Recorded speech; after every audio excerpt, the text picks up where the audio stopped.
ബ്രേക്ക്ഫാസ്റ്റിന് നല്ല കിടിലൻ ടേസ്റ്റിൽ നല്ല പഞ്ഞി പോലുള്ള ഒരു റാഗി ദോശ തയ്യാറാക്കിയെടുത്താലോ. ഇതിൻ്റെ ഈ മാവുണ്ടല്ലോ ഇത്രയും ഫൈനായിട്ട് അരച്ചെടുക്കാൻ വേണ്ടിയിട്ട് എനിക്ക് ഒരു മിനിറ്റ് പോലും വേണ്ടി വന്നിട്ടുണ്ടായിരുന്നില്ല കേട്ടോ. അപ്പോൾ ഇതെങ്ങനെയാണെന്ന് നോക്കാം.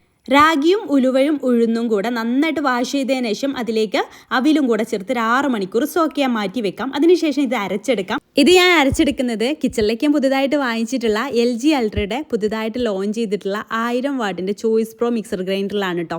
ഇതിന് 3 സ്പീഡും ഒരു പൾസ് ബട്ടണും വരുന്നുണ്ട്.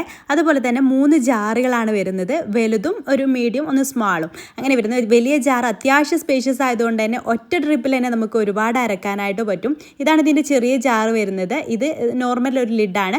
പിന്നെ ഇതിന് എക്സ്ട്രാ ഇതുപോലൊരു ഡോം ഷേപ്പിലുള്ള ലിഡ് വരുന്നുണ്ട്. നമുക്ക് കൂടുതൽ ചട്നി മസാലകളൊക്കെ ഉണ്ടെങ്കിൽ നമുക്ക് അരക്കാൻ വേണ്ടിയിട്ടുള്ളതാണ്. പിന്നെ ഇതാണ് മീഡിയം സൈസിലുള്ള ജാറ് വരുന്നത്. ഇതിൻ്റെ മോട്ടറിന് 5 വർഷ വാറണ്ടിയും മിക്സർ ഗ്രൈൻഡറിന് 2 വർഷ വാറണ്ടിയാണ് കേട്ടോ കമ്പനി പ്രൊവൈഡ് ചെയ്യുന്നത്.